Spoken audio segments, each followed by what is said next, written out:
Good evening, Catherine. How are you? Good. Good evening, Luciana, and everybody else who's on. Looks like Keith is here. Yeah, I wanted we're to, we have a number of guests, and one of them has to leave after an hour. So, okay. hi, Ron. Um, I wanted to get get our prayer um, hmm completed, and I've got that ready. And I thank you, Luciana, for taking the time to do this. I know you're very busy, It's and okay. um, just wanted to uh, have a quick prayer to our Heavenly Father, remembering that for where two or three are gathered together in my name, in His name, there I in the middle of them. Matthew Amen. 8:20. It's with that spirit in mind that we seek guidance from our Lord and Savior as we and those we love walk through this valley of the shadow of death, knowing that you have not abandoned us. We are aware that our Heavenly Father is in control, even of the reprobate minds that have taken over the planet. I, for one, believe that waiting for the return of the Messiah while doing nothing but thinking pious thoughts may not be part of your will for us.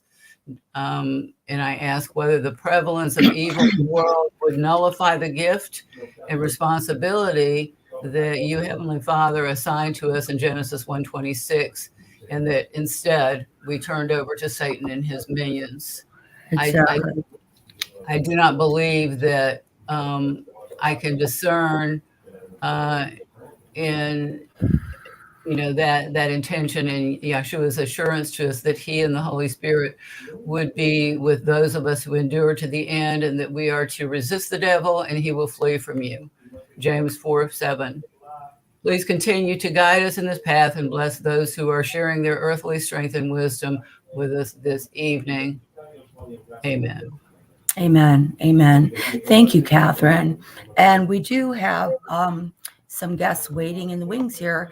All right. I'm just gonna go ahead and bring a couple of them in because Okay. Yeah. I know And there's.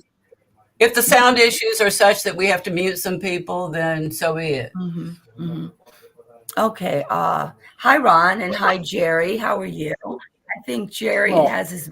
hello. There you go. Hi. Hi, Ron. Hi, Jerry. Yeah, I think Jerry is under a time crunch this evening. Yeah, Okay. I've How are got you, another. Jerry? Yeah, very good. How are you? I'm good. Thank you so much for joining us tonight. Thank you. Sure, sure. Um, Yeah. just a brief intro for Jerry. I've spoken to him just a couple times in the past because he's very knowledgeable about the issues we have with our health and the functioning of our electronic appliances when we're afflicted with smart technology. It seems that the more of that so-called smart technology that we have, whether it be in the form of meters or devices, the worse the problems with our health become. Um, and we even established the connection between wireless technology and health concerns in connection with the the recent so-called the pandemic. So uh, without further ado, I want this has come to to my recent attention because we're I hate for us to descend into addiction to something that's destroying us, and unfortunately, it seems that the destruction of our health seems to have been a minor concern compared to what I'm seeing now with just trying to get our appliances and our means of communication, our computers, our laptops, our scanners in particular, uh, working when we've got dirty electricity running throughout our homes. So if you can explain what some of those issues are, particularly as to our appliances, that would be awesome, Jerry. Well, what happened to your appliances that made you aware of this?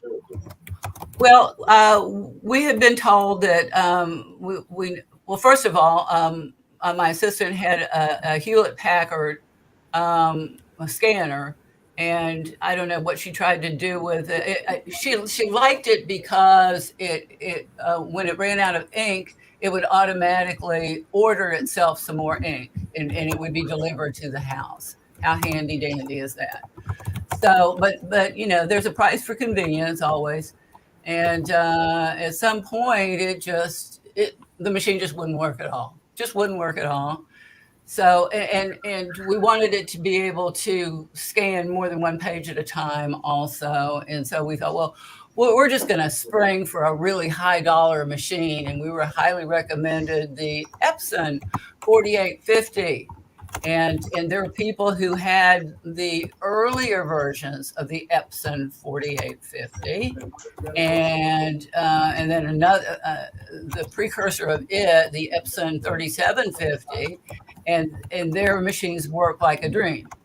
So I don't know whether those folks have smart meters on their houses. Anyway, so they've been the few that when we deal with them, they have no trouble scanning stuff. And it seems like with everybody else, there's one problem after another, after another, after another. So anyway, so I thought, well, we're going to get an Epson 4850 and we're going to spring, top dollar for it. And we did. And got the printing and the copying working. And after about 5 3-hour sessions with my assistant, who's very techy, and her stepson, who's also very techy, couldn't get the thing to work. Oh boy. Yeah. So let me ask you a couple questions, or may I? Sure. There are equipment malfunctions. There are defective products. Sure. The way that I would determine whether or not those malfunctions are associated with your electric current would be to use a scanning meter or a line meter to see if and what problems there are with the electric current. Has anyone done that? I don't believe so. Although she does have your radiation detection device, the Coronet. Yeah. Right. That's a field meter. What's called a field meter. So that's not plugged into the wall. That just reads whatever electric fields are ambient at the point of the meter. Right. There's another type of meter called a line meter, which in your case I would say might be a little more useful, which is something you plug in and it gives you actual metrics on the transient disruptions of your current. So that's the problem. These transient disruptions, right. as you're calling them. Okay, so you feel as though it's not defective equipment or it's not something else. It's the current. It's the disrupted or degraded current. Well, I really don't know because this is out of my field of expertise. But it seems odd that we would have an electronic type issue with a different brand, right before we bought this one. Do you know if she has it plugged in, or if she's trying to use it wirelessly? She tried it both ways. Okay. It didn't seem to matter. Huh. Okay. Her laptop will function wirelessly, and it will also function, plugged in. I think the 4850 was designed to be wireless, though. Catherine, why don't you talk to her and see if she has time Saturday or Sunday, and we can get together on the StreamYard like this privately, and I could see what she's doing in real time with the printer and maybe help walk her through it while I watch, and it would be helpful that way. Okay? Okay. I think I've already told her, take that thing back. Let's get our money back. I don't know. I hate to keep changing my mind back and forth about it, but what does anybody think about looking for a used commercial office equipment? I'm looking for something older with older technology, because it seems like the older technology isn't so glitchy. Yeah, it shouldn't be this hard. If it's related to your current, the older technology won't be any better. It's a current problem. If it's a current problem, changing Uh-huh. the equipment won't help you. Does it matter? She actually moved to this house because she was able to get a so-called opt-out meter. The previous house she Okay. had was killing Yeah. her, basically. Okay. Yeah. Uh, That will reduce your radio frequencies from the meter, from the transmitter. That will not reduce your dirty electricity at all. okay, that's Oh, what I was So afraid of. there are two completely different animals: the radio frequency and the transients, the electric fields. So the electric fields are generated by the switch mode power supply, which is the device in your utility meter that they put in there to steal electricity from you to power their surveillance device. That is always there. That is there in what they call the opt-out meters. The opt-out offer is therefore fraud, but it is Mhm. always there. So you have dirty electricity whether you have radio frequencies or not. The opt out refers only to the radio frequencies. It does not refer to the dirty electricity. So the production of the dirty electricity is characteristic of every electronic meter. There is no such thing as an electronic meter that does not have and cause dirty electricity, because there's no other way to power the electronics in that meter. So this is a major fraud on the part of the utility companies. So they're opting people out, and they're continuing to produce major amounts of electric fields in your living spaces that cause health problems and damage electronic equipment and all that. And your electric company won't even admit that this problem exists. Right. Sometimes there's dirty electricity coming from the grid power itself. The grid power can be degraded. Once it hits your electronic utility meter, it goes up by magnitudes, and now you have dirty electricity all over your home. And basically, to know really how bad your problem is, you need to have some kind of measuring device and have some idea how to use it. If you have the cornet, you've got a good head start. That's a way to pretty much determine generally how your exposures are, your biological exposures. Yeah. If you have a Yeah. line meter, that's how you determine the specific degradation of the power on the lines, which can be very helpful because you can identify problems that would damage your equipment that way more accurately. So, just in answer to your question, Catherine, which you asked me, is what do we do about this? Um, if possible, measure all of your exposures, measure around your plug sockets, measure your equipment with your cornet, use the cornet. There's a video at emfhelpcenter.com on how to use that thing, how to calibrate it, and how to interpret the numbers. Free video, just go there and click the Yeah. video, it'll play Right. for you. Right. And also consider maybe getting the plug-in meter. We have those there, or you can get different plug-in meters, different companies. Um, just for if you really want to get accurate measurements and really tackle the problem. But Yeah. but if that is your problem, which it's not entirely sure until you do your measurements, but if that is your problem, then the solution is, without having to go to a huge useless battle with your power company trying to get them to give you a meter that they will not give you. The solution to it is to get a line conditioner. There are two different kinds. There are plug-in filters and there are whole house line conditioners. And those recondition your electric current and deliver perfect, good sine wave, hard sine wave electric current to your entire wiring circuit. Now, the plugins are a little more local in their effect. We have high performance plugins that we recommend. There are little gadgety ones that we do not recommend, such as the Stetserizer. Those are causing a lot of problems. Yeah, there's the website. If you scroll down a little bit, can somebody scroll that, or yeah, sure.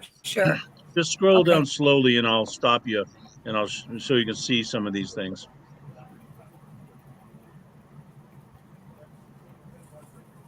Okay, that Power Perfect box. Stop. That Power Perfect. Okay, you want to back up? right there. Yeah. What happened? You want to back up? Okay, the Power Perfect box, that's the whole house line conditioner. That wires into your service panel.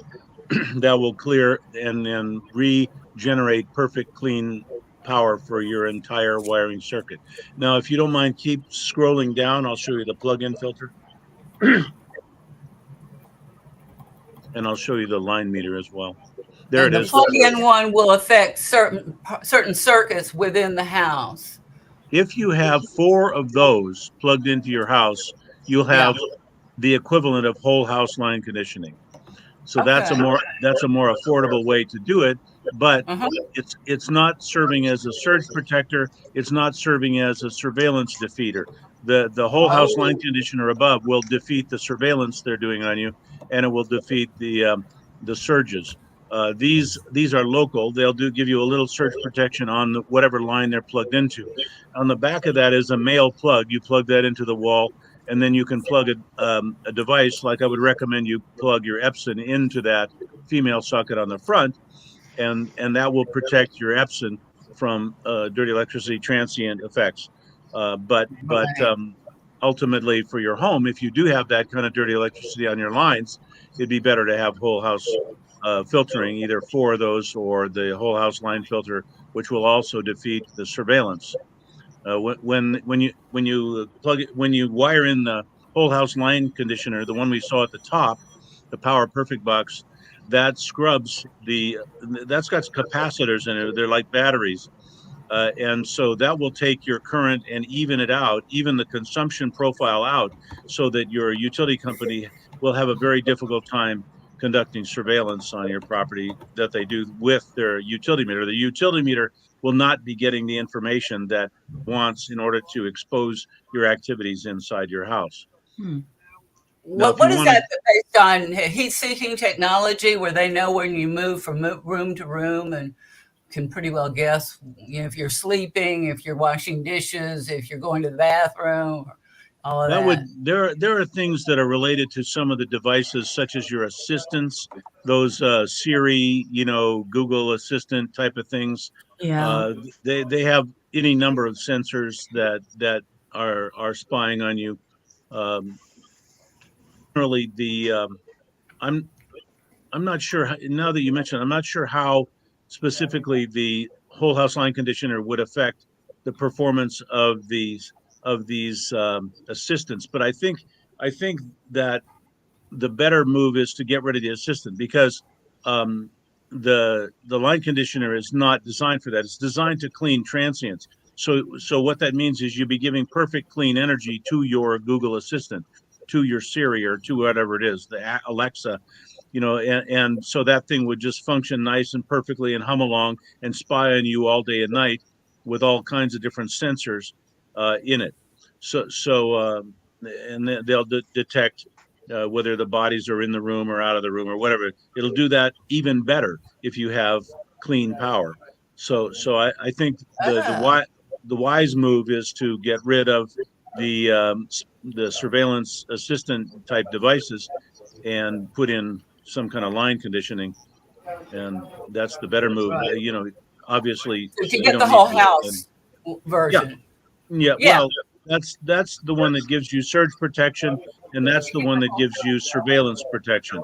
The plugins give you good clean power on a local circuit, but not necessarily the whole house circuit. Uh, Hmm. if you get 4 of them, you've got the whole house current is being cleaned up, but you've got less protection against surges and less protection against surveillance, but you have equivalent protection against dirty current, and the dirty current which would affect your health, the dirty current which would affect your appliances and your electronics. So Yeah.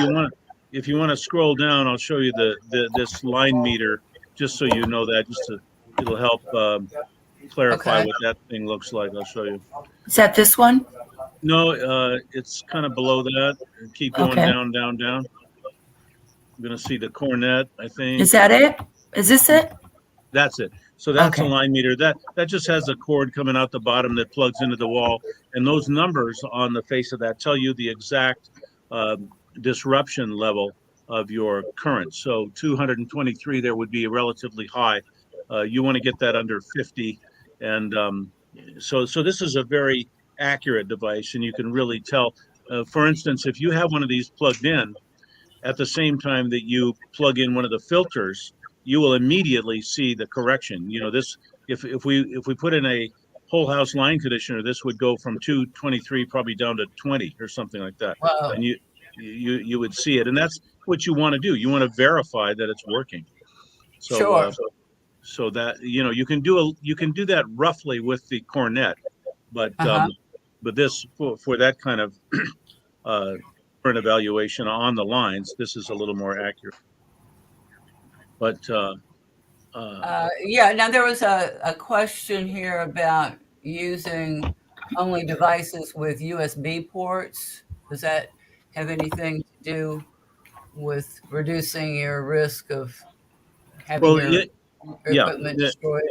When you talk about USB ports, I assume you mean as opposed to wireless, right? Yeah, So everything's wired. Yes, it's right. always better to be hardwired, especially for your health, for the biological exposure. It's always I try to get every wireless device out of my life. I still use a cell phone once in a while, but probably less than 10% of what the average person uses it. I don't use a lot of apps, and I don't play with it much. I just use it for emergencies and when I'm traveling, when I have no other way to stay in touch. But I always use speakerphone, keep it away from my head, that all that jive. Yeah, me But too, me too. All the yeah, time, all the yeah, time. but anything that I can go hardwired, as opposed to wireless is hardwired, Yeah, Okay. and that's a lot of things. yeah. They're Yeah, much making and is everything the wireless now. also, like, when I go to bed at night, I'll, like, shut off, like, the modem and the internet and all that, the TV, Yeah, everything. I shut off as much as I can, and I sleep with the phone away from my head, but so, where I could hear it, but not, like, right next to my bed, right when yeah. I'm So sleeping, yeah. some people even shut off their breakers. The what I breakers do. that Yeah. run electric current through and around the bedroom, they just Mm. shut them off. Get a I battery clock, and I don't even know how to do that. How do you yeah, You on might your not be able service on to your should be service multi panel, you can identify breaker switches on your service panel, what Oh, rooms they service, I and gotcha. then if one services your bedroom or maybe a room beyond your Uh-huh. bedroom, you want to shut those off. The idea is to shut off your Wow. bedroom without shutting off your refrigerator. Okay, I never thought about that. Wow. but Oh, even good That'll, even if it advice. shuts off the whole house, which I shut off the whole house. And it shuts off my freezer, my refrigerator, but it does, for 8 or 10 hours makes not the slightest bit of difference. The food stays plenty cold enough. yeah, if you don't open the door a lot Right. during the night, you're good on that. Yeah. Yeah. A question on the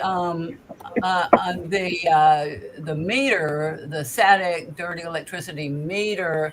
I understand that gives you a numerical reading as opposed to the cornet that gives Yeah. you more of a, you're in the danger zone or you're not, as to this type of radiation and three different kinds of radiation. Right. And so it Well, gives a qualitative. the cornet actually doesn't. The LEDs, which do give you this red, yellow, red, green kind of LED thermometer, you might say, that's not real accurate in terms of biological hazard. You can be getting biological hazard when your cornet is not registering much exposure. So the numerical reading is actually at least as useful, if not better, than Mhm. the little LEDs on the cornet. Now the cornet also has uh, numerical metrics, digital metrics, so it's accurate in that way. So it's very very crude to rely on that LED display on the right. That just gives you an idea. After you've used the meter for a while, then you know what those mean. But you have to be looking at the numbers, and you have to know what the numbers mean Hmm. initially. And you explain this on this website. Is that correct? Yes, I see we have okay. on the website emfhelpcenter.com. We have not only some of the basic fundamental numbers that you would see on the cornet, so that you would know how to interpret them in terms of high exposure, low exposure, danger, whatever. But we Yeah. also have a video that you can watch that shows that in more detail. So Okay. the website is very useful. Yeah. Yeah, see I that see that. purple? See, oh, oops, go back where you were. Okay. Go Yeah, up. that video on the right. Yeah. Yeah. Yeah, That gentleman. that's Yeah. that's the video. But scroll up just slightly if you would, and Mhm. if you look at a little more, and that purple lettering, you see those numbers less than 0.001, three. There you go. Hold on, now you're down too far. Okay. In the perfect purple letters, yeah, right there. You see the black less than 0.0001 is no biological hazard. This is what your cornet would be telling you. These are the number, yes, Oh, okay. numbers numbers right on the cornet. Yeah. And then 0.0001 to 0.01 is a slight biological hazard. 0.01 to 0.1 to 1.0 Hmm. severe. Yeah. So this is extremely useful. I mean, this took me a long time just to figure out how to get this down this tight so that everybody was confused about what their meter meant. You see 0.0001, Yeah. you don't know what that means. Exactly.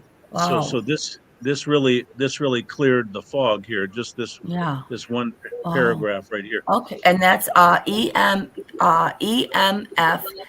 emfhelpcenter.com. Right. Yeah. Okay. Yep. Right. There's a lot of Um, good resources there. Yeah. Now, Yeah. I have some other houses, and we're constantly replacing refrigerators and washers and dryers and dishwashers. And I know that the gal that runs stopthecrime.com or whatever it is, uh, Deborah Deborah Tavares. Tavares, yeah, warns about the financial hit that people get when they buy these substandard appliances that don't function very well and but cost an arm and a leg. And Most then of them are substandard now. They were Chinese made and they're designed to planned obsolescence. You yes, get yeah, 1 or 2 years out of an appliance, you're lucky anymore. And it used to be you get your whole lifetime. As a kid, I grew up in a family with the hmm, same appliances the entire childhood, and yeah, now it's like good luck getting a appliance to last for 5 years. Part of it is because they Yeah. have so many digital components, and digital components tend to fail after 5 years. And part of it is simply the planned obsolescence that's deliberate. yes, it is. Yeah, I was fortunate enough. 15 years ago, I bought my refrigerator, my freezer, my washing machine, and they are still working great today. I don't think there was anything digital in them. Yeah, And yeah. but if I had to replace them now, I it would be awful. Yeah. Yeah, Yeah. it's the same with the automobiles too. They're using more gas in some cases than what, you know, the same kind of thing too. Mm. Yeah, Mhm. yeah. Those There, chips in the cars. yeah. There's a Right. lot of dishonesty, I'll and tell there's you, a lot I of think this is a kind of kind of what? something I'd like to Ron? I would like to add in here. I bought a refrigerator at an auction 10 years ago for $150, and it was 10 or 15 years old. And I moved out of an apartment. I gave it to my niece, and she's still using it. I mean that Mhm. should be very, very telling to the quality of the older appliances. I mean, you're not going to get that out of anything new. Yeah. No. So it's well worth, keeping them repaired for sure. You want to give them good current, and you want to try to get one that's got maybe a longer warranty or whatever. Back to the the newer office equipment, I was told recently by a fellow who's a mechanical engineer that there's some kind of a way, or very recently has been a way, that you could take apart something in the device, you could disconnect the wiring, and it would stop the transmission of the information. And he said that you could, at first it got more difficult to find that. He said it's like the size of half of a dollar bill. And you would find it and disconnect the wiring, and it would otherwise function fine. And then I don't know. I'm not explaining it very well. Well, any device you buy, if you can find a way to disable the wireless transmitter, then and you determine from the dealer or the manufacturer that there is a switch for that, then you're better off. But if it's a device that has an always on wireless device, then yes, either don't buy it, or you have to find the component, the internal component that produce, the transmitter, the radio transmitter. And I think generally, because of the risk of damaging the equipment by messing with that, I think you're far better off to not purchase any equipment that has an always on wireless transmitter. Apparently what happened is, I think he was doing that on a regular basis, and advising others to do so, and it was working without damaging the equipment beyond their ability to function. And then the newer versions of the same device were developed where you couldn't do that anymore. Right. Yeah. More and more, the wireless is just taking over.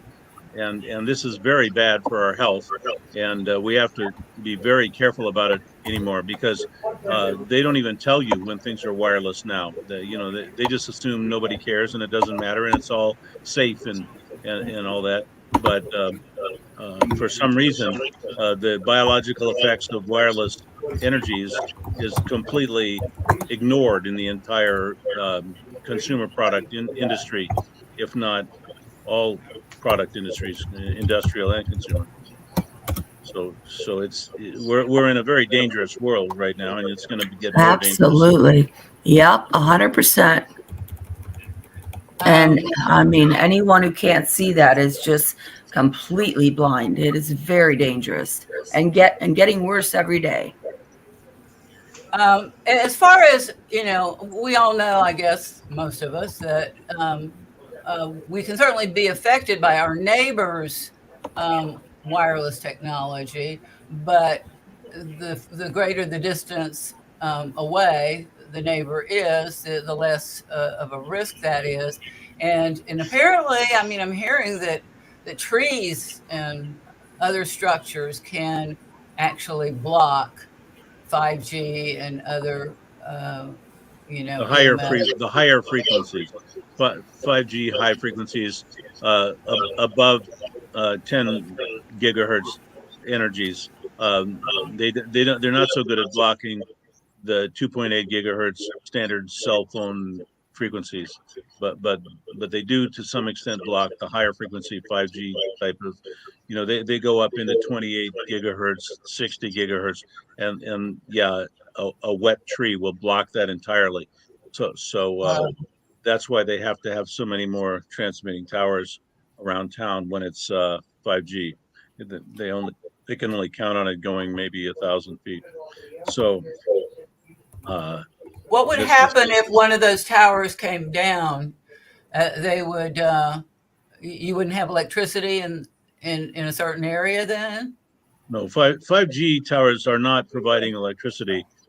They're handling data. So it's wireless and data. Serve a useful purpose at all for us. Not for us. What 5G is, they like to tell you 5G improves your service and increases the speed of your device. That's not really true. There's nothing your device needs to do where it needs speed higher than the 4G system.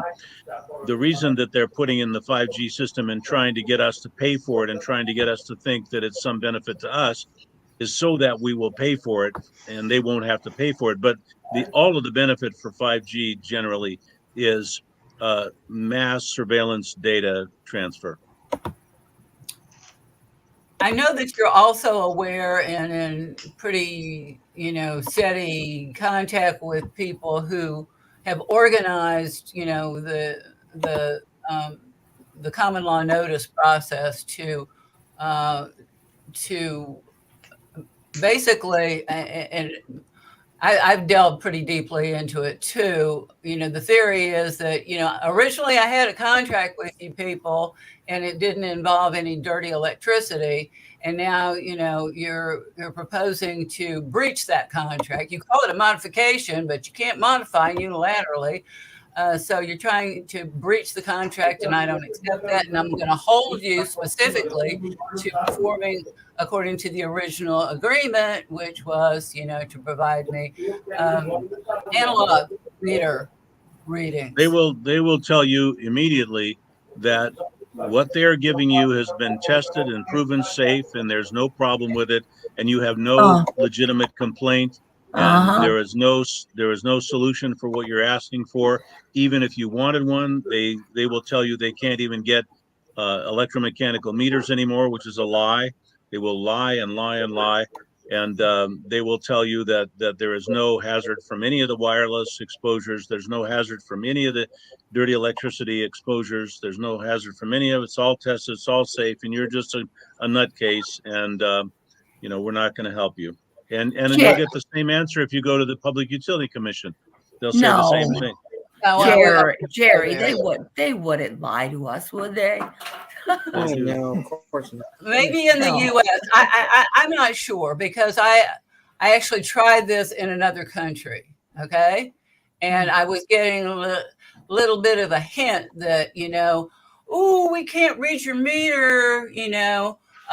We need to install a smart meter, and so that, it can be read remotely, which was a lie. And what country? What country? Uruguay, in South America. And I already had the analog. I was the only one on the street with the analog. And I said, I sent them, I served them, the people, with notices that, these are the facts. Rebut them if you can. You got X number of days. And they didn't. And I sent a second notice and a third notice, and they defaulted 3 times. And I also put a prohibido pasar, no trespassing in a fee schedule next to the meter. And that's dangerous. Now here's where people kind of go off the rails. When you agree to allow a centralized grid company to provide you electricity, you are agreeing to let them enter your property.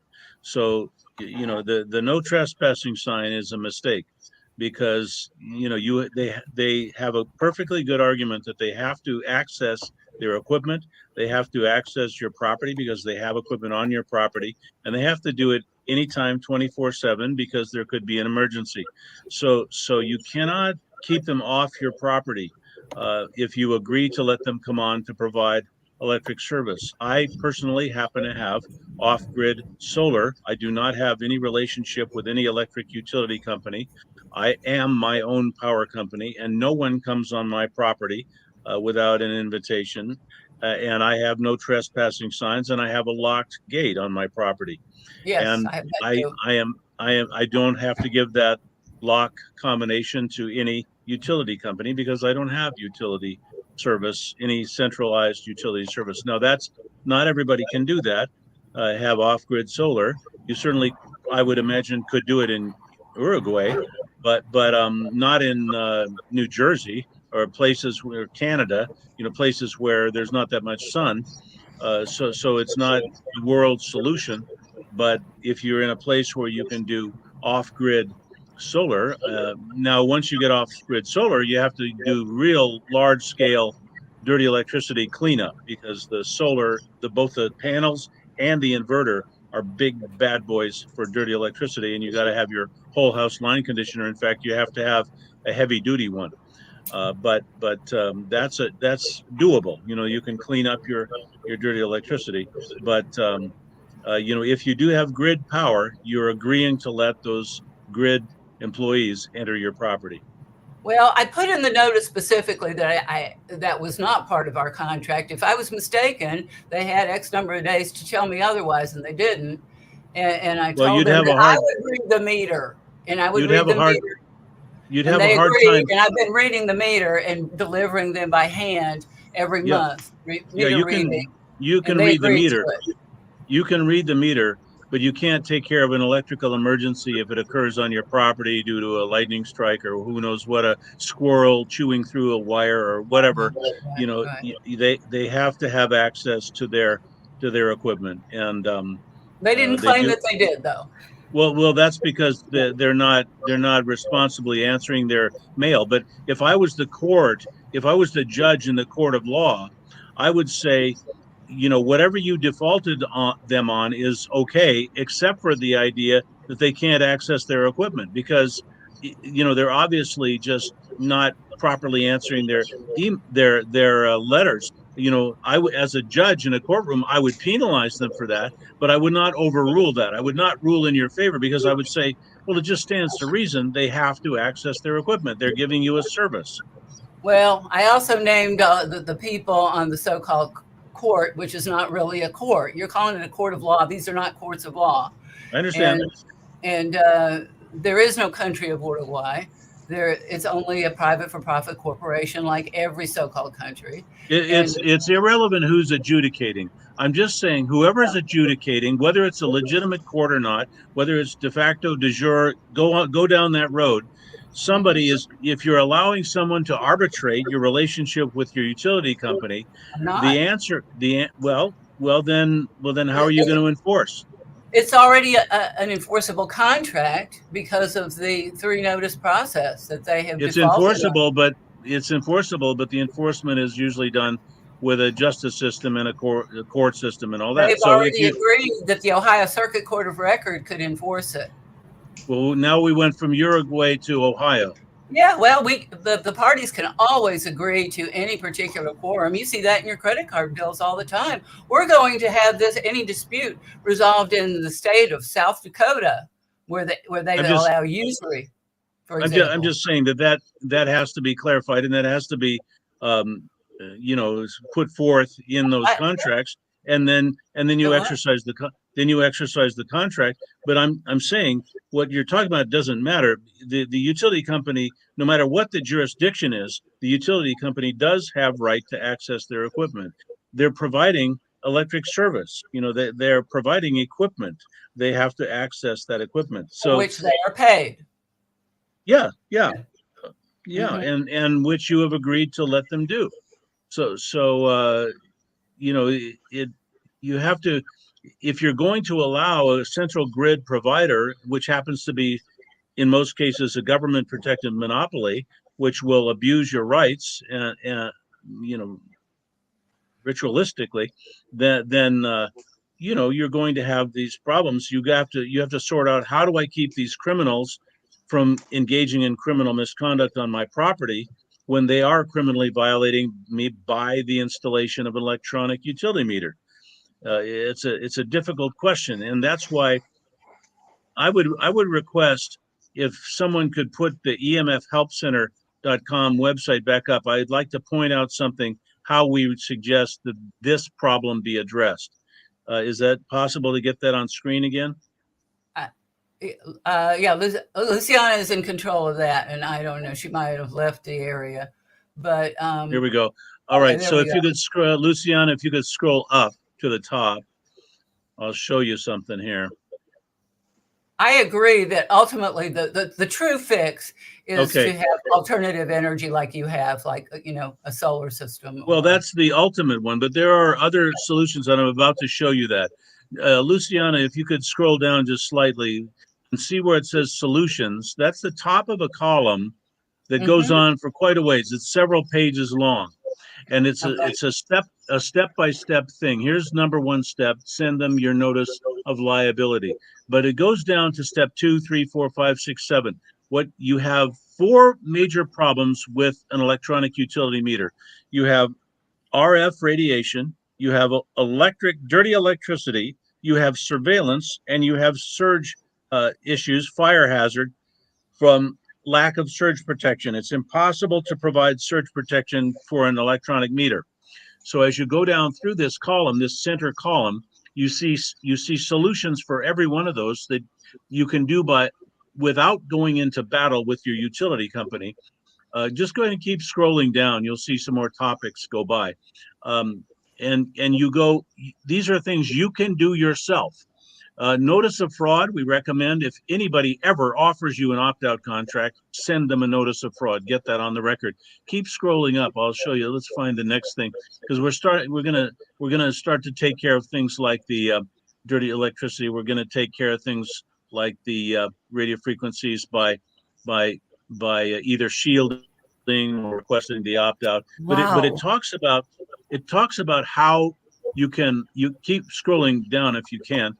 It talks about how you can mitigate every single one of the hazards and harm that fire hazard, the surge protection. It explains how to do that and how to go about that and what you can do. And the only thing that you can't completely control yourself is the surge protection, because the surge protection has to be on their jurisdiction. You want the surge protection upstream from your utility meter. At the utility meter is their jurisdiction. So if you put surge protection, even the line conditioner that I said doesn't protect your home entirely, because there can be a surge between the utility meter and that service panel. So you request surge protection from the utility company on the pole or at the meter, but that's the only thing you can't totally control yourself. Everything else you can control yourself. And this center column talks about how you do that.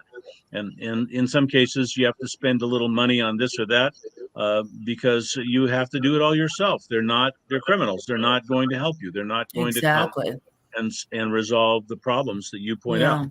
They're going to say, no, there is no problem. And they're a government protected monopoly. And that means that when you're a monopoly, you do whatever you want. And when you're government protected, you can't be prosecuted for your crimes. That's what the government does, prosecutes people for crimes. When you're a government protected monopoly, you are immune from criminal misconduct. And that is why the utility companies are doing what they're doing with these hazardous and harmful utility meters, because no one will prosecute them for what they're doing. Well, I see this one part right here that we're on, which is what I was thinking. I was like, I've seen where you could put a cage over the shield. We don't recommend caging the shield, caging the meter. And the reason for that is that is shielding. Any shielding you want to have between the meter and the living spaces. When you put a big cage over the outside of your meter, number one, all you're doing is protecting the trees in your neighbor's yard.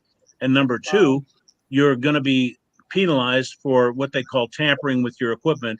And they're going to say, oh, we can't get our surveillance data. You can defeat the surveillance data by putting in the line conditioner. But if you defeat the surveillance data by putting a cage on there, you've tampered with their meter. And so you get in trouble doing that. Wow. There is a wealth of information on this website, Jerry, emfhelpcenter.com. How long have you been working on gathering all this information? Oh, maybe it's up to 10 years. I don't know. It's been, I'm not sure when I first uploaded the website, but it was at least 5 or 6 years ago.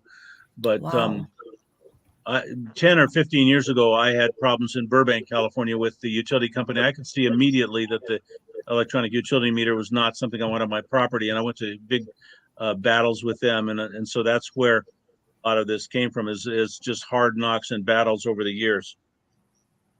Wow. Great work. Thank you, Jerry. Thank you. I didn't know. Thank you. Thank you so much. This is amazing. I'm going to be sharing this everywhere. Thank you. There's a lot of good, useful information. Definitely. And on the left are free download documents. If you click on that, that link on the left, reference, let's see, what does it say? Hold still on one of those smart meter facts. So these are free documents. You kind of just jumped into outer space there. If you go scroll down again where you were, Okay. there's a blue, kind of a blue background on There we on go. the left column. Oh, there we go. Free download. Go, yeah, there you go. Free download documents.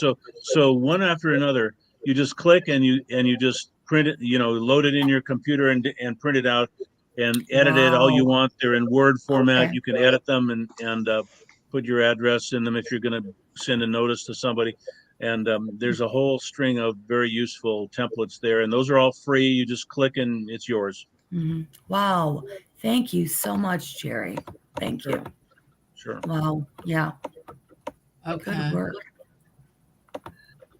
Did anybody else have any questions? Because I know that Jerry's running Yeah, I'll be out have of to time. leave in I had a few minutes. I have a quick I don't- question for Jerry. I'm just basically trying to get an opinion from him. Is there an issue with the 60 cycle per second frequency of alternating current? And if there is, does any of the equipment attenuate any of that or deal with it? Well, the line conditioner will restore that to the perfect 60 cycle format. All of electricity is potentially harmful in one way or another. So I don't know if you're familiar with the book Dirty Electricity by Dr. Sam Milham.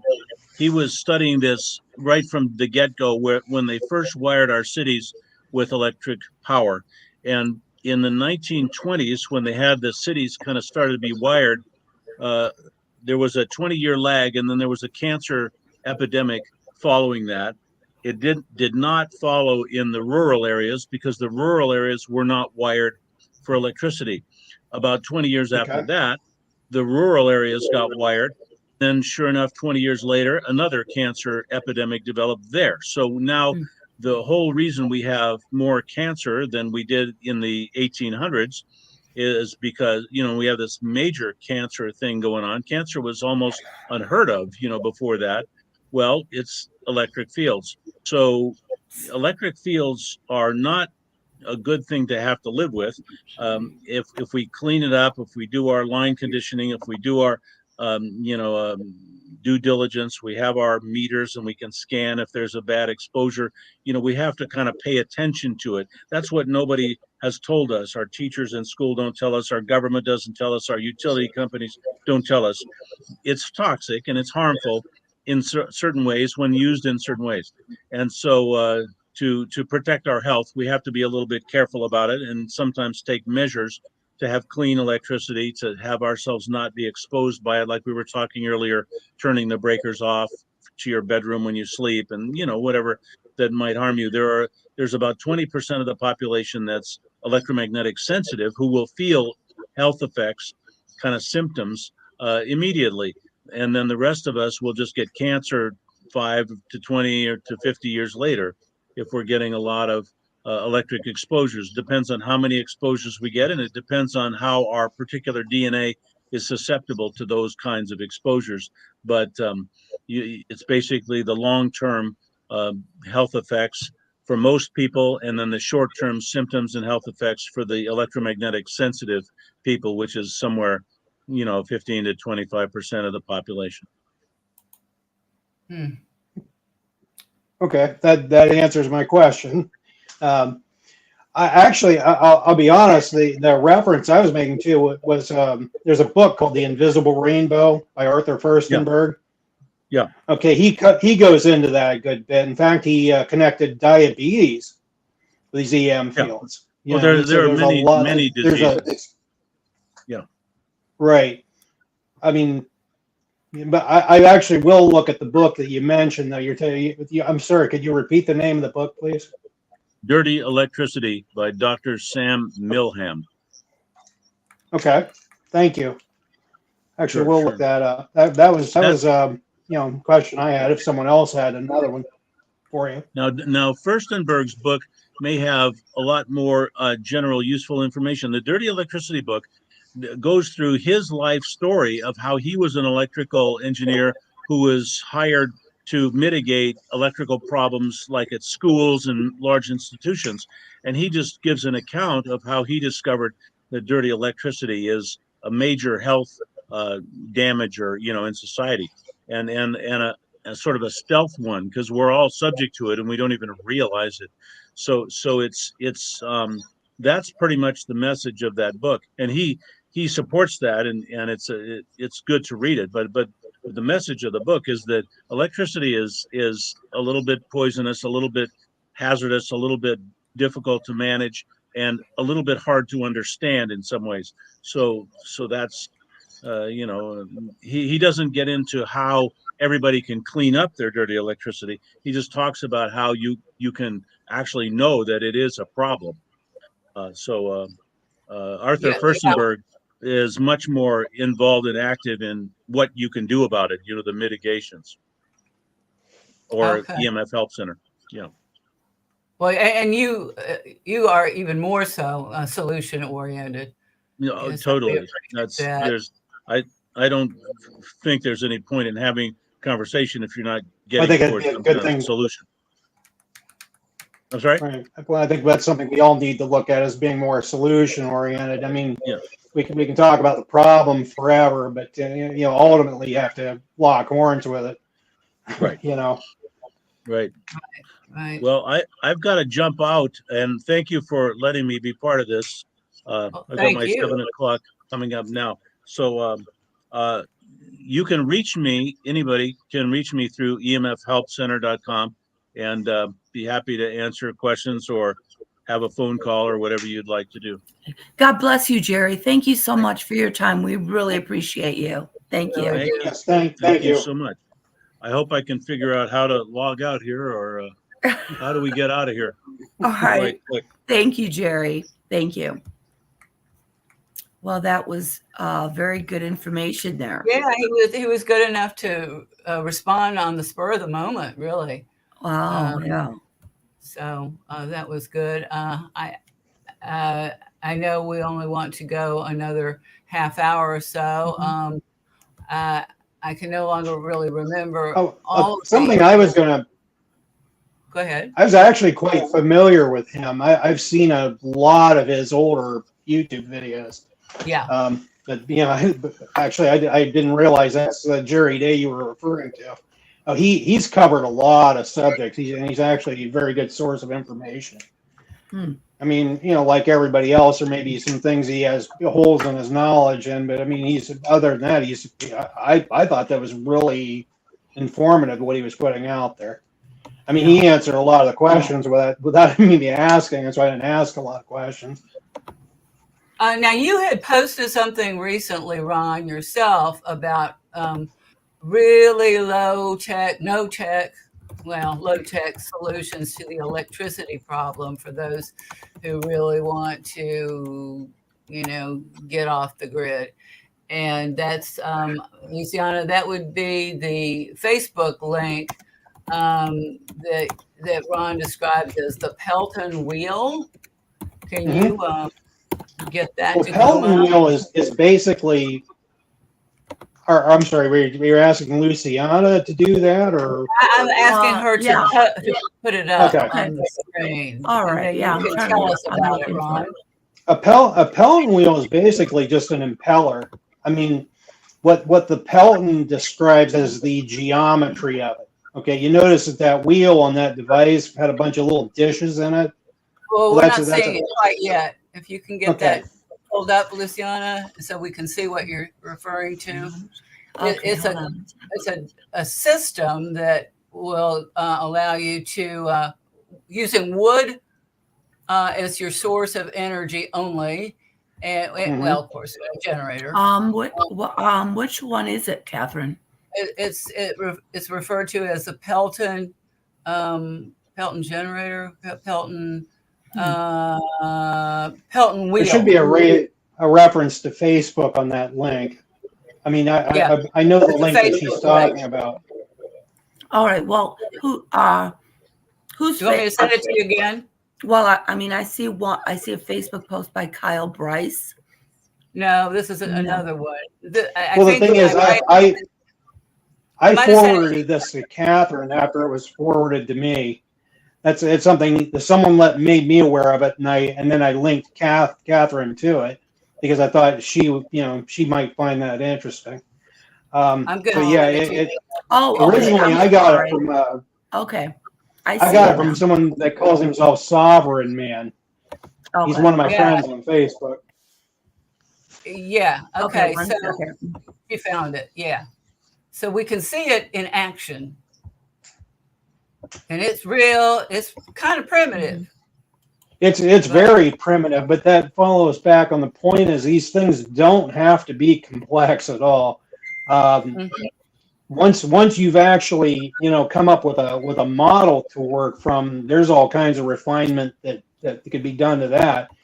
I mean, you notice the Correct. guy set it up off just a 50-gallon drum with a pipe coming out of it. Well, there's going to be limitations of that kind of system. It'd have to be a high volume, low pressure system. I mean, you could actually come up with 100 different models of that. I've seen people make things. I think, Catherine, we're all old enough here. Remember people canning their own vegetables in a like a canner that you put on top of your stove. I've seen people run steam devices off of those. Well, the generator that's used is steam operated, right? Yeah, correct.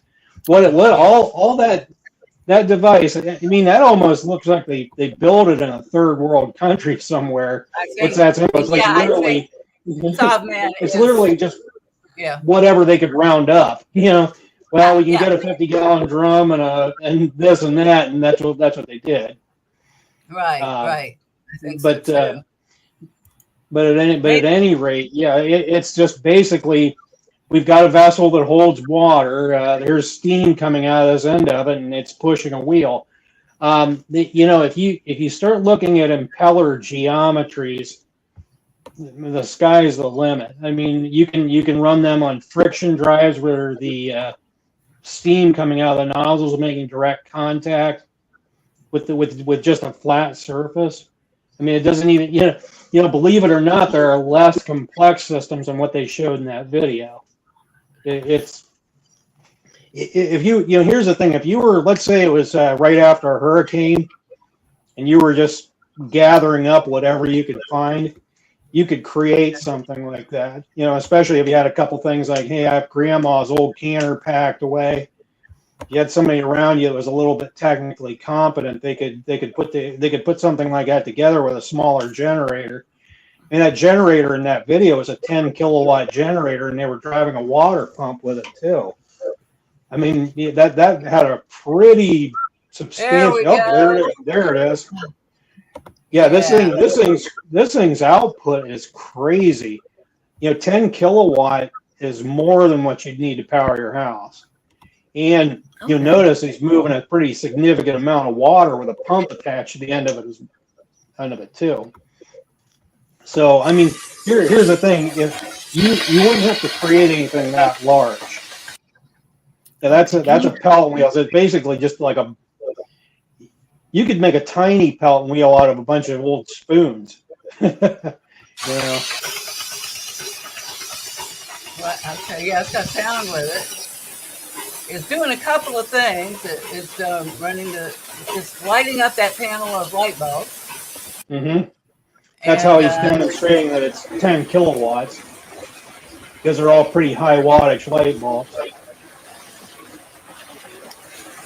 And Is that it? Mm-hmm. yeah, That's it. yeah, and you see, it's the water for the steam generator is wood fired in an old barrel. It looks like. That's a typical 50-gallon drum. Garden variety. You can find them anywhere, kind of thing. I mean, in a pinch, you could probably use a 25-gallon drum or something like that. You just have to fill it more often. Yeah. Huh. But now they were filling it by hand and hand pumping it, Mm-hmm. which it's always a good idea to have the ability to hand pump water, because you really do need water. But then the machine, once it gets going, then it can help you hand pump water, in torrents.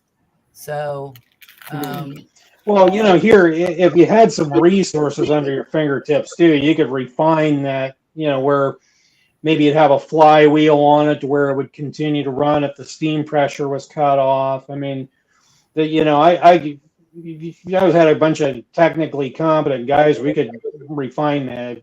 That steam is making the wheels turn around, right? Right. That's exactly. It's a steam turbine. The coal-fired power station down the road works exactly the same way. It's just got a little bit more sophisticated geometry to it. But that you're looking at the basic idea behind any power station. Whenever I talk about making your car as efficient as your power station, it would use a system like this, except it would be powered by expanding gas instead of steam, which you could power it with steam too. Yeah. It's but this, I thought this video was good because it illustrates just how simple these systems can be. I mean, this isn't like rocket science here. This is pretty simple. Steam's coming out of a nozzle and turning a Pelton wheel. There's no pistons. There's no, it's not as complex as a Watts steam engine or anything like that. It's just something, like I said, these guys, we can tell this is somewhere, I'm not sure, it might be a second world country. I think it's in Central America somewhere. Yeah. Well, I go, it's, What about the generator itself? I mean, how many moving parts does it have that can screw up? How much electronics are involved in the generator? I'll tell you what, there's a little box in there. There may be a couple of old world, type electronic components on it. But the thing is, a generator is actually not very. A generator basically works as a magnet that passes by a coil of copper wire. That's about the long and short of it. If you were patient and you had the technical aptitude, I've seen guys on YouTube make their own generators and alternators. Hey, if somebody's got a 3D printer, they can do it really easily. but yeah, I mean, that system right there is pretty impervious. I'd say that's pretty impervious to failure. I would be more concerned with something that was a piston type steam generator than that, because what's going to break? You'd have bearing failure, or I don't know, maybe the really crude electronic in the box might fail, but that's probably, if they got that generator, they could probably get their hands on a component to replace, whatever would go wrong with it. That's the most sophisticated part of the whole thing, was a generator. Everything else looks like salvage. But there was many years ago, I read a story about a gentleman who went through a hurricane in Florida, and that's basically what he did. He was a mechanical engineer, and he was, he gathered up some debris to burn. And he converted an old chainsaw to a steam generator, which you can do that too. But like I said, a system like this is going to be a lot more reliable, just because it's less prone to failure. Right. And it's something, if you talk to an engineer, that's what engineers try to design into things. Okay, the more pieces you have to something, the more there is to break down. If you look at that unit, like I said, the bearings might fail on it if they use it too long. But then again, I can't really see what they're using for bearings, so none of this may ever be an issue. And I got to tell you, what are bearings? What do bearings do? Oh, bearings. A bearing is something you put it. Well, to bear is to hold something. Everything that turns on a shaft has bearings. They could be ball bearings, sleeve bearings, but it's basically just anything that supports a shaft while it's turning. Okay. So, and I mean, they could be grease bearings, they could be oil bearings. The sky's the limit. That I'm going to guess has some kind of pillow bearing in it, which would be like a ball bearing. But it's like I said, that's probably the most at risk part of that device for failure. And I think that those guys looks like they did a really good job building that thing. So I don't think that it would fail. But you think I mean, even that could be refined quite a bit? Oh, sure. You know what? Somebody here in the States, you could probably get that about half of that size. They're limited in how much pressure that they can put on that wheel because the boiler is a 50-gallon drum. It's thin-walled steel. So naturally, they can't just throw the coal on the fire and let it get really hot. I mean, because if there was too much pressure coming off of that, it would bulge and it might actually split if you did that. So that's, like I said, that's a limitation of their system right there. You could make something that was smaller, could handle higher pressures, and turn a wheel that was significantly smaller than that. But like I said, what you got to about the remember. deal? Go ahead. You got to remember too. These, like I said, these guys are just using whatever they can get their hands on. Sure. Yeah, you could make that system smaller than that. And that's going to be able to power. That's going to provide you with direct current electricity. Actually, it depends. I mean, there are actually some generators that put out AC.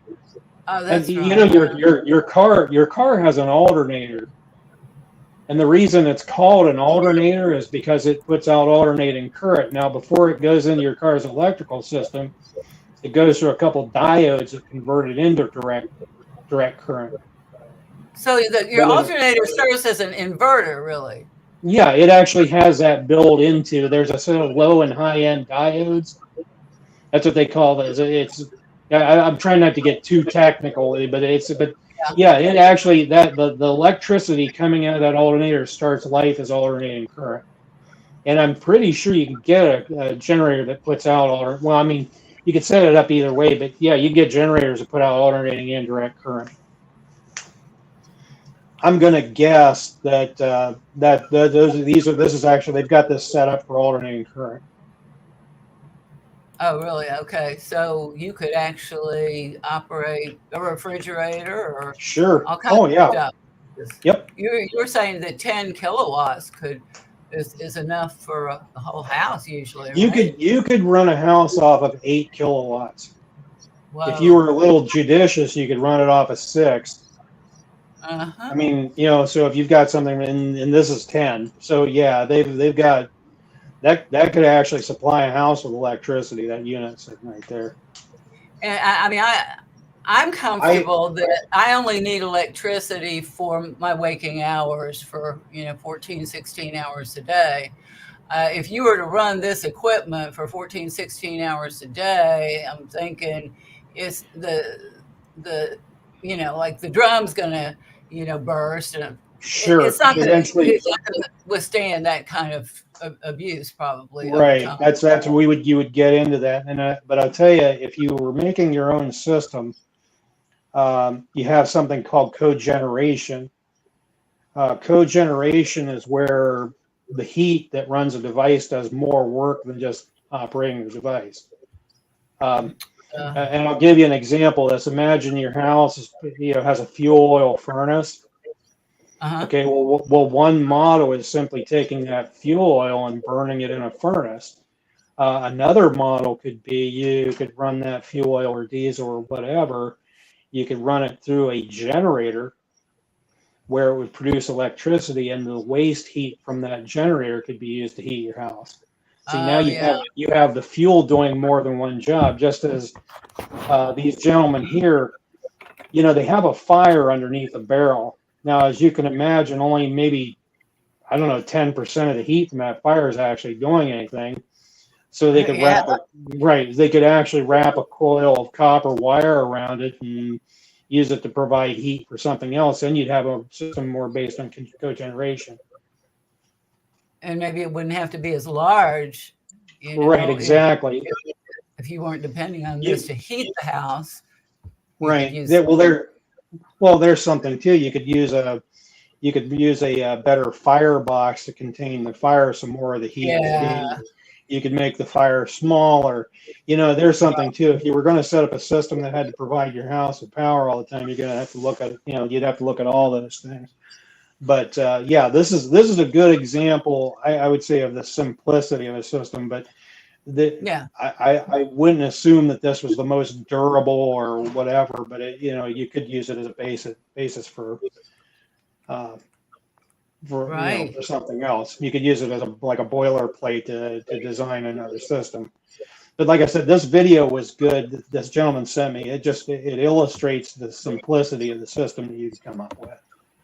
Yeah, that's what I liked about it. And are we gonna have trouble? Let's say if the world becomes completely deindustrialized. I mean, we're gonna have a lot of junk lying around, probably in landfills. Are we going to be able to put together simple generators like this to continue on? Do you think? Well, I'll tell you what. Like I said, I guess it just depends on the aptitude of whoever's doing it. You're going to need, you're going to have the right people around you. There's a mechanic on YouTube that was talking about something like this a couple weeks back. He basically what he's saying, the electronic components on the cars are rendering them useless so quickly. I guess you can go to the salvage yard and find entire cars just sitting there parked because of electronic failure. And he said, we could have a heyday with this. We can go in there and pull all the electronic systems out and put in old, carburetors and whatever, and use that. But you're absolutely right. We are looking. I think we're looking at having a lot of junk in the near future. Just like Jerry was saying, you're lucky where if you get 2 or 3, 4 or 5 years out of an appliance now. Right. But it doesn't have to be that way. We know. Right. Oh no, it certainly doesn't have to be that way. I mean.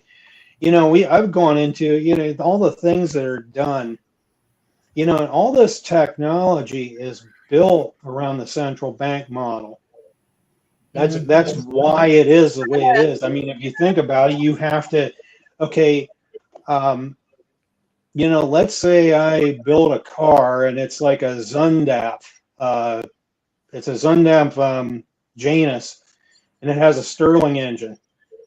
Well, that car would eliminate a lot of revenue. You think about whenever people have to have repairs done to their car, what do? They break out their credit cards. They have, you think about it. Hey, I have a $700 or $800 repair. Well, I get the central bank just got to dispense a little bit more debt instrument based money as a result. I'm fairly confident you could get a bunch of guys like they're engineers or whatever, fabricators. Like my one friend on Facebook, he's a 40-year journeyman tool maker. I'm absolutely confident. An engineer could make a car that you could drive for 100 years with no problems and have over 1 million miles on it. You'd basically just have to replicate things that already exist. The semis that run up and down the highways have 1 million miles on them. Oh, even today, right now. Yeah. Oh, yeah. I mean, you could find a semi with 1 million miles on it, no problem. So you get to thinking, okay, what is it about that semi that makes the engine last that long? Well, you start to realize it's the internal dimensions of the engine. They are designed to do that, and there's no reason why you couldn't design that into your typical garden variety car, except that's not going to support the central bank system. That's what drives a design to obsolescence. Yeah. have a pretty gut instinct as to why things are the way they are. Sure. The world has been fashioned into something that serves this system on all levels. Yeah. So, and we wouldn't have to. Money should, as not as a store of value, but just as a medium of exchange. Doesn't have to be this big, huge problem that they've turned it into. We can. I don't see any reason why we can't just use whatever dollars that we've got, the Federal Reserve notes, and just because they call them debt instruments or they treat them that way or they're doing this or they're doing that, does that mean that we're stuck with that? I'd rather pick. No, I don't think so at all. I'd rather pick their definition of a dollar from their currency acts of 1792 and 1800. They never repealed, as being defined as 24.8 grains of gold or 371.25 grains of silver. Done. That's what it is. And we don't have to worry when we get our judgments against these people about adding interest or what inflation's going to do.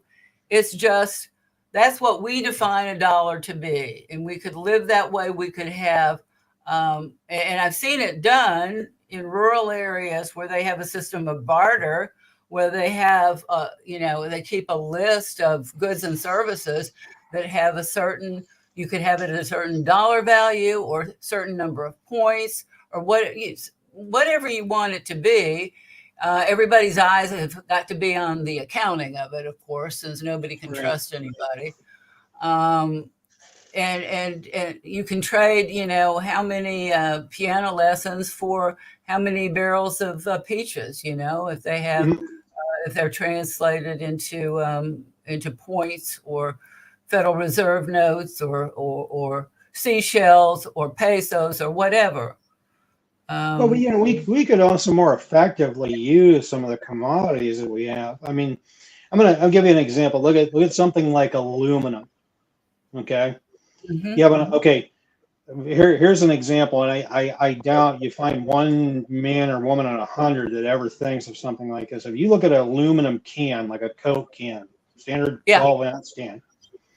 Okay, if I take that to a recycler, what are you going to get out of that can? Maybe a nickel or less. You'd have to. But here's the thing: if you look at that aluminum in terms of its containment of its hydrogen content, there's enough hydrogen in that aluminum can to be the equivalent of 3.5 gallons of gasoline. I mean, that's something we learned from somebody like Paul Pantone. Paul Pantone brought that up at one of his lectures. If you had a device where you could break down the hydrogen from that aluminum can, well, there you have the equivalent of 3.5 gallons of gasoline to run an engine from. And look at what it cost. I mean, it's a nickel or less for 3.5 gallons of gas. So, that's the thing. Like I said, that's where the aluminum is. I'm sorry. Go ahead. Well, aluminum just scares me a bit because of its toxicity, its association with brain damage, and like from aluminum smelters and so forth. Historic. Sure, there's absolutely toxicity associated with aluminum. But there's something you could create devices that could contain and attenuate that too. I mean, the reason I know about the aluminum, the anhydrous nature of aluminum, when I was a teenage kid, we used to make something called a works bomb. You'd take a pair of tin snips and cut the aluminum can up and put it in a bottle and seal it up with a little bit of toilet bowl cleaner, and it'd make a hell of an explosion because of the expanding hydrogen inside the bottle. But that's what that gas is. It's hydrogen. That's what I'm getting at. You could literally, if your car has a 10-gallon gas tank, or let's say it's 18 gallons, you have a device that holds 6 aluminum cans. You've basically just replaced the gasoline. So Yeah. that's you know, like I said, you know, there could be all kinds of. I actually made a post on Facebook about this a long time ago. Imagine if we manipulated commodities the way oil companies do.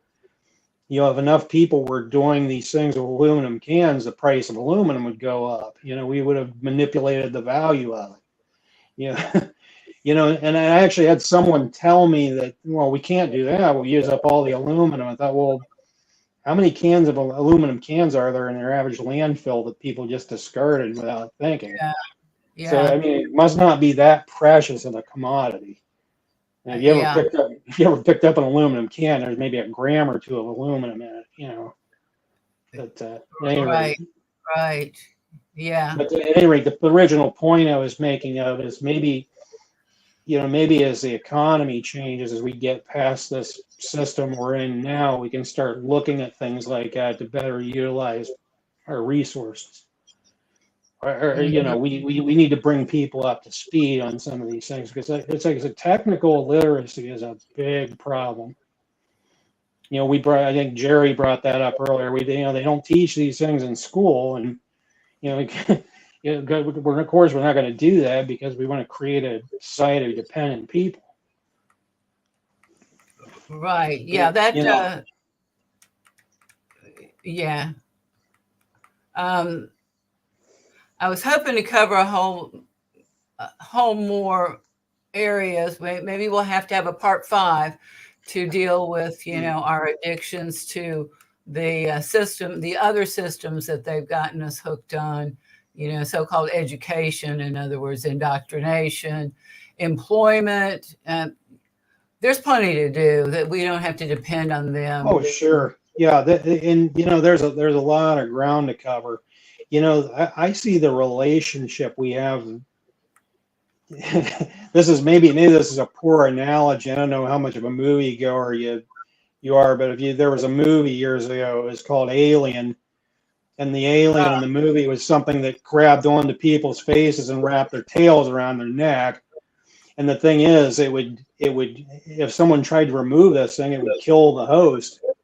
That's almost kind of the relationship we have with the state. They've set it up to where we can't just cut them off because we've actually learned to depend on them. You know, it would actually take a small miracle for us to undo that level of conditioning that we've had.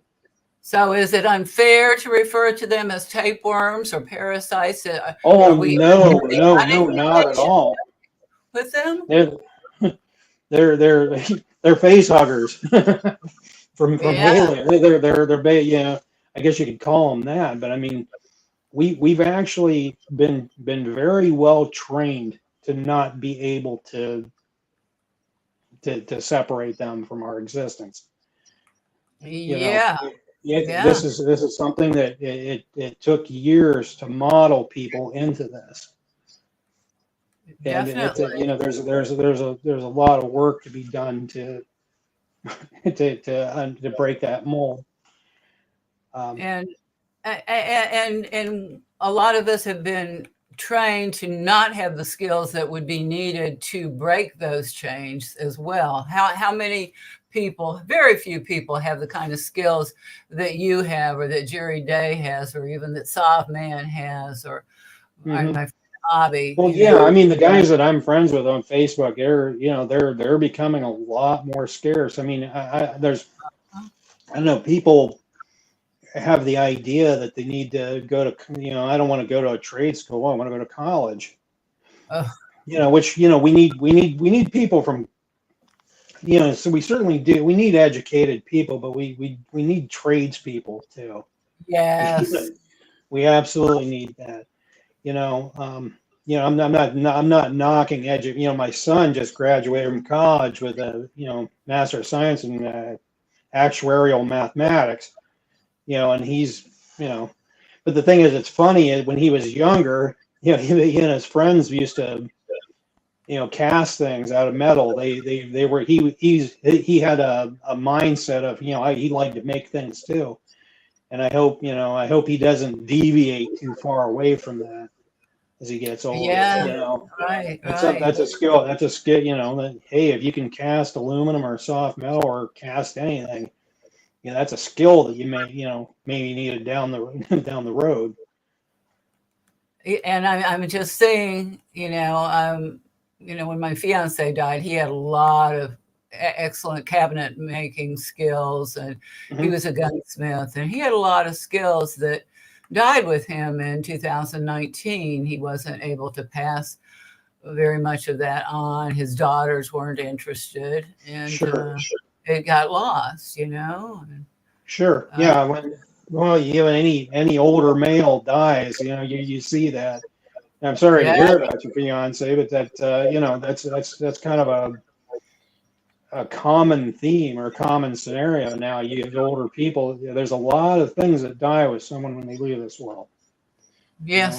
yes, and we just can't allow that to happen. Right. And what we're calling education now is a joke, and we need to get back to real apprenticeships and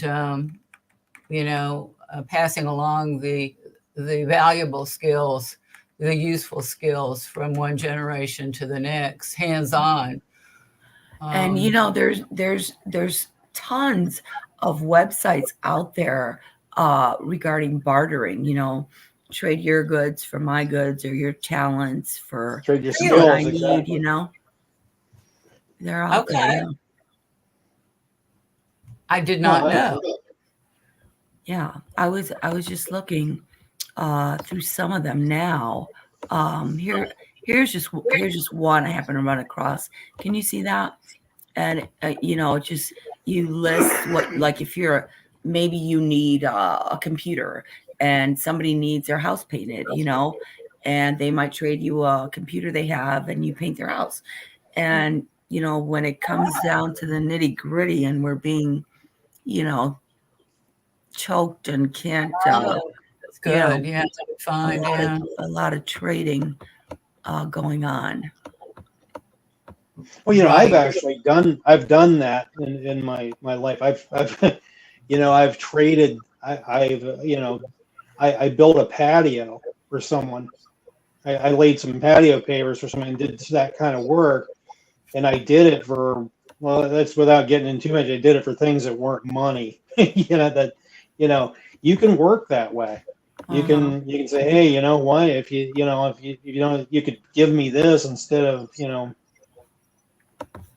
people, you have to be a little bit creative when you do that, but it's just kind of like the old world. Hey, I've got a cow.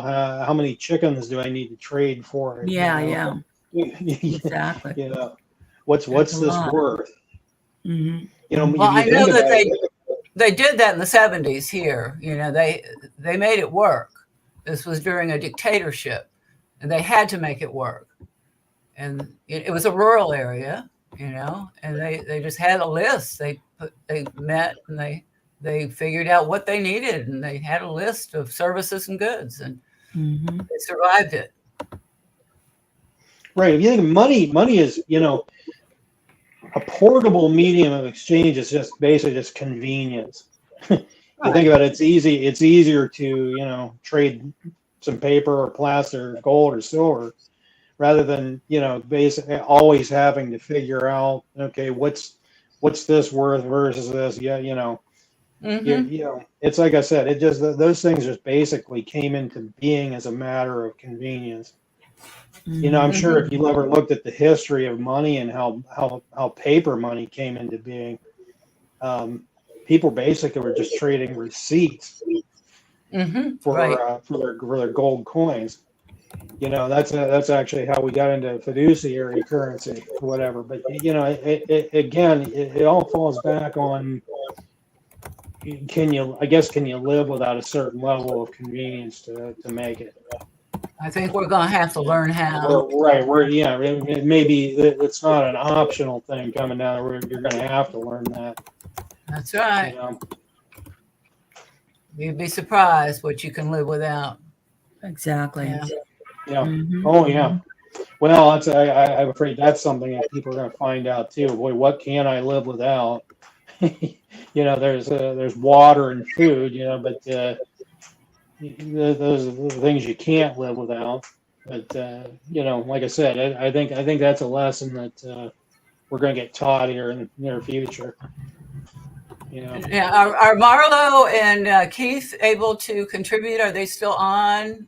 They're on, but I'm trying to see if they want to speak. I'm happy to bring them on. I don't know, but they're in there. No, and then we have Mike Lentini on YouTube commenting as well. I added some of his comments on there. Hi, Mike. Okay. All right. Well, I think we're going to have to go into, now that we're over an hour and a half, I think we're going to have to go into, Stop Feeding the Tapeworm Part 5 next time. And, if there's anybody that wants to volunteer to help with the hosting, Luciana could really use, the help. And, I was going to say, Catherine, you had mentioned, I think somewhere on Facebook over the last year, bringing John LaCrone on. I think that'd make for a really good show. Okay. Yeah. John LaCrone is he's a fountain of knowledge. Yeah. Right. Yeah. I've been friends with him for a very, very long time. And he's always put out really good information. So yeah, if you could ever set up having him on a show, I think you'd find that he'd have a good bit to contribute. I think we're looking for the technical expertise to make this happen with using the StreamYard, ways of logging in or whatever it is.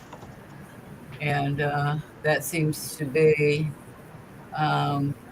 thanks, Mike Lentini. Thank you. We appreciate that. Yeah, it's a learning curve, to get these shows put together, and it's beyond. I don't know. I seem to not have the patience or the skill levels to do it myself. I have done it before when I've been on previous radio things. By the time I learned it, they changed the protocol, and I don't know. Maybe I'm just being a baby about this, but I would really like for somebody else besides me to be putting this thing on, and Luciana has a lot on her plate. So if anybody can step up, and she can walk them through it a few times. I have had a fellow from Oregon volunteer, but the time slot that we're in now won't work for him because he's on the West Coast time. Yeah. And he needs to do it after work. So I don't mind doing it way late. I could do it at 2 a.m. in the morning, in my time, but not everybody feels that way about it. So to accommodate to a West Coast schedule. So if there's people in the Central or Eastern time zone that have technical expertise that would want to do that. If John LaCrone has that kind of expertise, he's welcome to, to host it for us. That would be awesome. So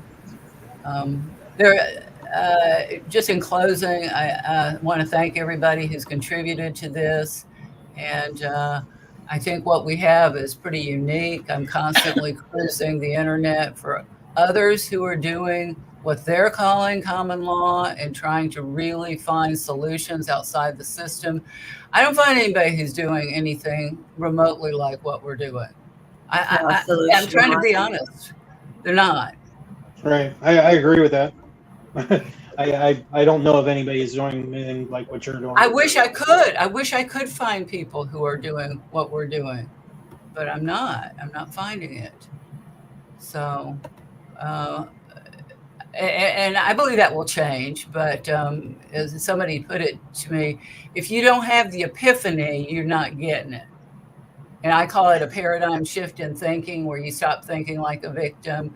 You stop thinking in terms of somebody else has to make the decisions for me. Somebody else has to impose punishments on me. Somebody else is in charge.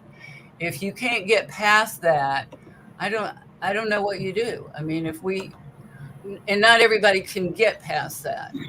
But if we can have a core of people who can, I think, and I see it even as recent as earlier today. You see victims, as we all have been, and you go through months and then years of trauma, and you keep thinking, well, it's our justice system. There's laws, and there's people in place that have to make sure, there's got to be justice. Oh, there's a lawyer over here. He's doing this. I know. Let me send him my story. I know he's going to help. And you get no answer. I know if I email the governor and he knows what's going on, he's going to help, and you get nothing. Oh, well, the attorney general and this person, the chief of police, they've got to help because crimes are being committed against me. Guess what? They're not there to help you. No, You've they're got to get up to and help perpetrate these yourself. crimes. Yep. So I'll throw this in here. I mean, I think what needs to happen is someone needs to experience what Luciana just described in order to get into the fold. Yeah, I think we've all had that to some degree or another. We've all had our run-in with the authorities, and how they manage things. I have in my, I wish I could quantify all the sleep I've lost, all the stress that's caused. Exactly. And we've all been. I know we've all been through that. I'm literally so angry I can't sleep. Exactly. And all the letdowns, there's so, and you just go through a year, and then 2 years goes by, and you are constantly, day by day, every day and night. And my husband has seen me do this in the past, not anymore. And you have this hope, and you just know there's got to be one good person in a place of power that is going to see what's going on in your case and say, whoa, what's going on here? Wait, let's do something. Not a one will do anything. It didn't just so happen. It's a spiritual principle. Scum rises to the top. It's it always designed has, that it always way. will. Yeah, they are all in their own group to protect each other from crimes that they commit against us. That's just the way it is. And God warned us, not to put our faith in man, Exactly. not to put our disputes in front of the tribunals that comprised of the evil ones. That doesn't make any sense to do that. Never has, never will. Exactly. So we can't really be surprised that it's turned out so badly. Exactly. And I wanted to, and I put this out there, to every time I see somebody posting about, oh, look at what I'm filing here and I'm filing there to vindicate this or that injustice. Not that they didn't suffer injustice, but I know. Win or lose, you've lost. No matter how it turns out, it will turn out badly for you. You will not. Even if you win, you've driven a stake into the heart of everybody else, who's then going to think, oh, I can squeeze a little drop of justice out of this system yet for myself. Well, maybe that's the wrong kind of thinking, And what did it cost you? What was the cost of that little bit of justice? What was the cost to everybody else with your stinking thinking? That by every time you go in their tribunals, you're supporting them. The court registry investment system, it's going into the Rothschild banks. Every time you file something, it's going there.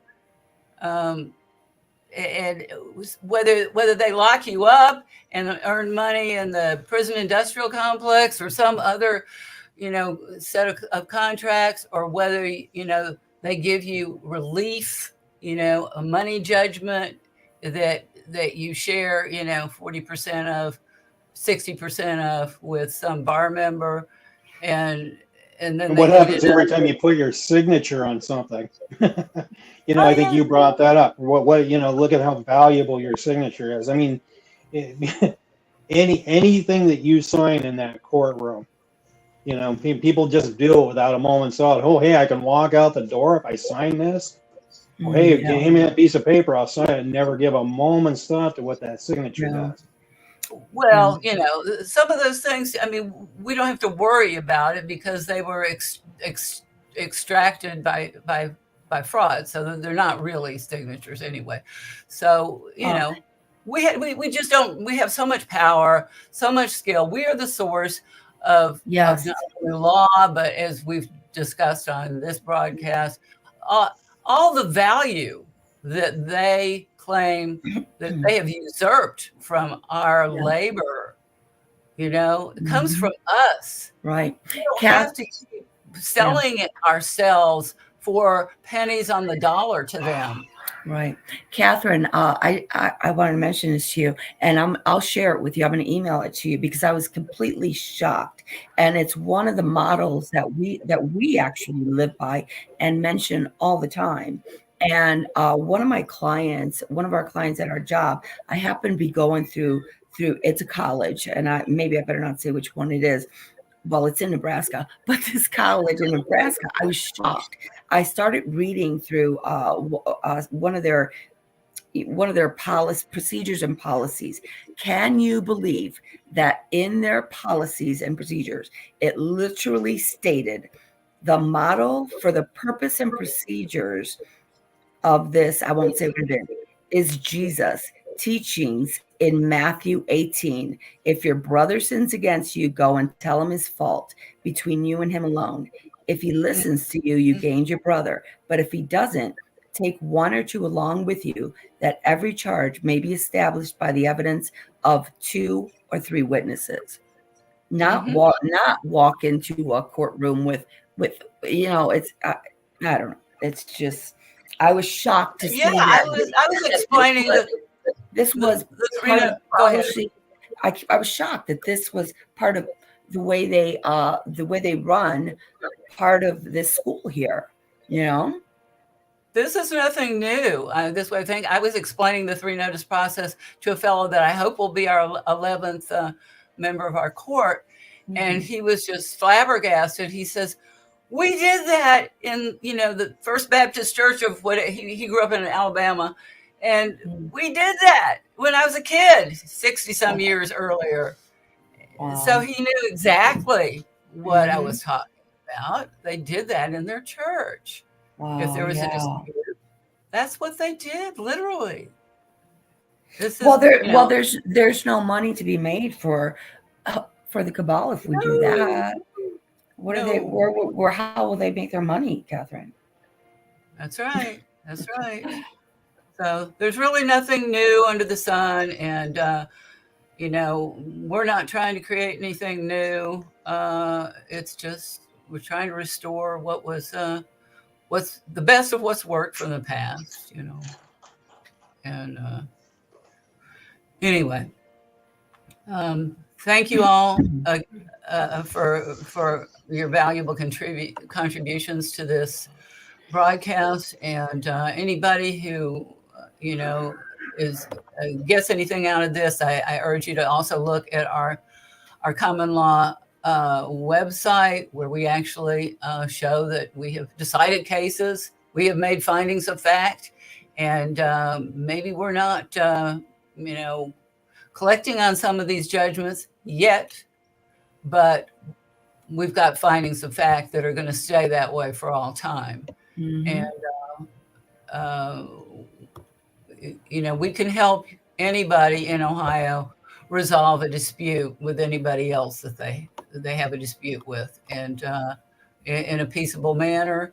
And we're laying the infrastructure, not just for today, but for the future. So again, thanks to everybody, And we'll be back hopefully next week and continue to talk about how to extract ourselves from these entanglements that we've got. Exactly. Thank you, Ron, for joining us, and everyone who joined us Thank today. you for having me. Appreciate it. All right. Thank you, Catherine, for all your time and dedication. We really appreciate you. We do. Thank you. We appreciate you, Luciana. All right. Yeah. Okay. Get in touch with me about what you want to do as far as training anybody Okay. to take over. So Absolutely. okay. All right. All right. God bless you, everyone. Okay. Thanks. And God bless and good night. Good night.